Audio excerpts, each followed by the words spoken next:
इस कथा में जो है भक्तों के लिए सब कुछ बतलाया गया है। भगवान की कहीं भी कोई कथा नहीं है। तो इसको बड़े भाव के साथ में श्रवण करिए। तीर्थ नैमिषारण्य है कलिमल कलुष बिही, और रहते थे जहां सूत्र जी तप करने।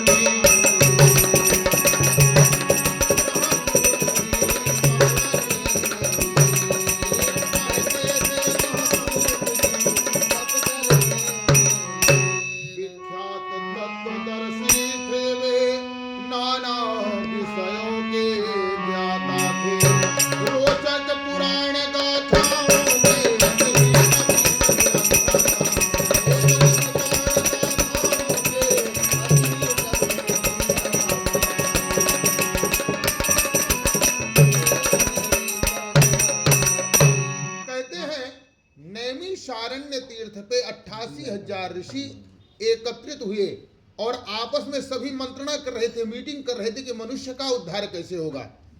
क्योंकि मनुष्य कलयुग में जो है बहुत ज्यादा व्यस्त हो चुका है।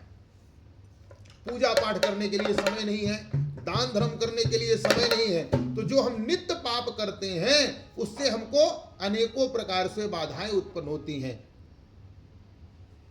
और उसके द्वारा हम पीड़ित होते हैं। तो जो हमारे साधु संत हैं वो परमार्थी होते हैं। जो गृहस्थ मनुष्य होता है वो स्वार्थी होता है। उसको ऐसा लगता है कि हमारा भला हो गया तो संसार में सभी का भला हो गया। तो उसी समय श्री सूत जी महाराज पहुंचते हैं और सूत जी महाराज को देखकर सभी ऋषिगण उठ करके प्रणाम करते हैं और सूत जी महाराज से पूछते हैं कि महाराज, हम सब मंत्रणा कर रहे थे कि मनुष्य का उद्धार कैसे होगा, तो कृपया करके हे प्रभु हमको कोई ऐसा उपाय बताएं जिससे मनुष्य का उद्धार हो जाए। तो सूत जी महाराज कहते हैं कि नारद जी महाराज आते हैं। एक समय बीड़ा लिए करते हरि गुणगान, और आए इस संसार में तारक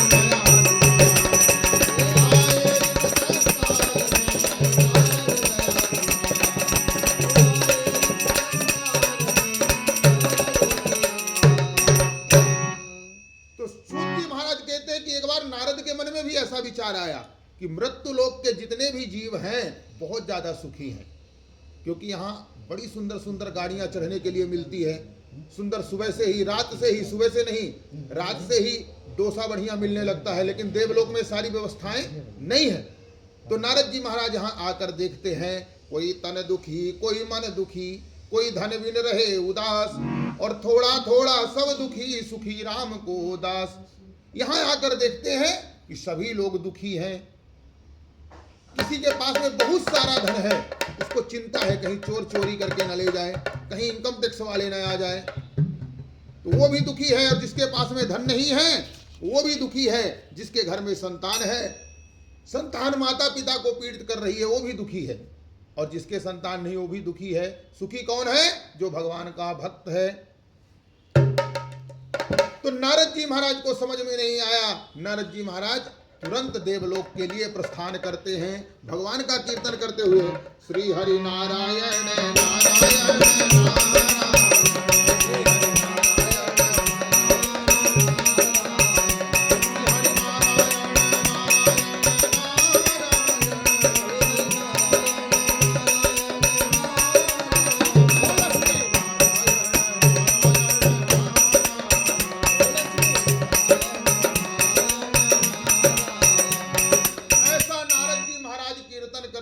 भगवान के पास में पहुंच जाते हैं। भगवान क्षीर सागर पे शयन कर रहे थे। माता लक्ष्मी जी भगवान के चरणों को दबा रही थी।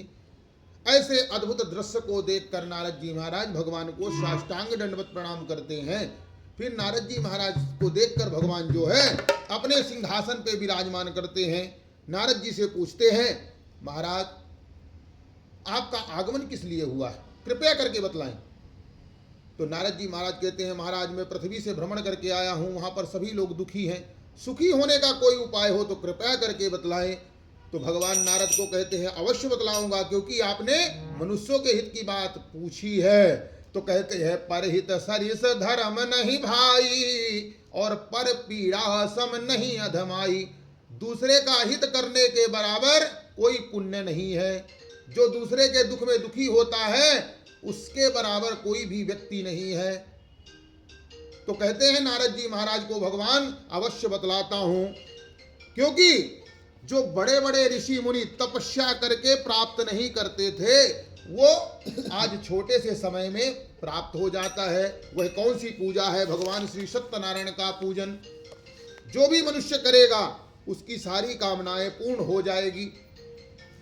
तो नारद जी महाराज कहते हैं, महाराज ये पूजन में कौन कौन सी सामग्री लगती है और इसको कब करना चाहिए, कृपया विधि विधान से कहें। तो भगवान कहते हैं, जो दिन पूजन के लिए चुने कोई मतिमान, और उस दिन संयम के सहित व्रत का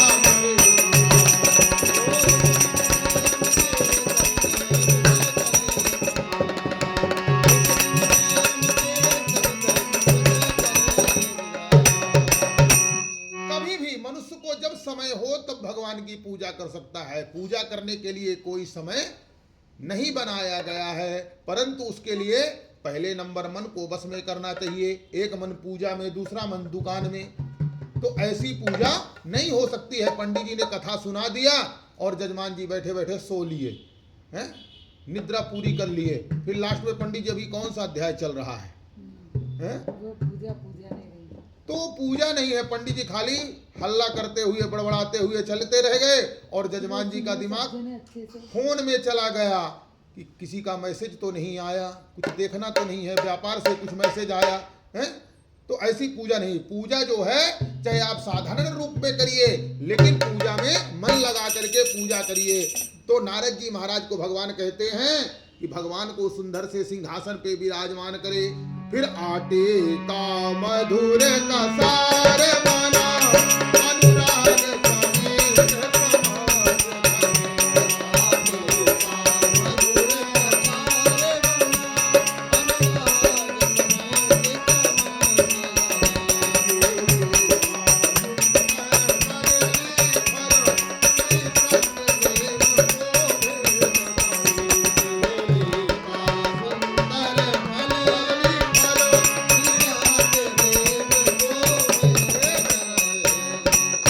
आटे का चूर्ण बनाए, केले का सुंदर फल भगवान को लगाए और इस प्रकार से भगवान की सेवा करें। तो कहते हैं, इस प्रकार जो चित्त दे कथा सुने सो प्रिय, और निश्चय ही उसे जीव की मिट जाए।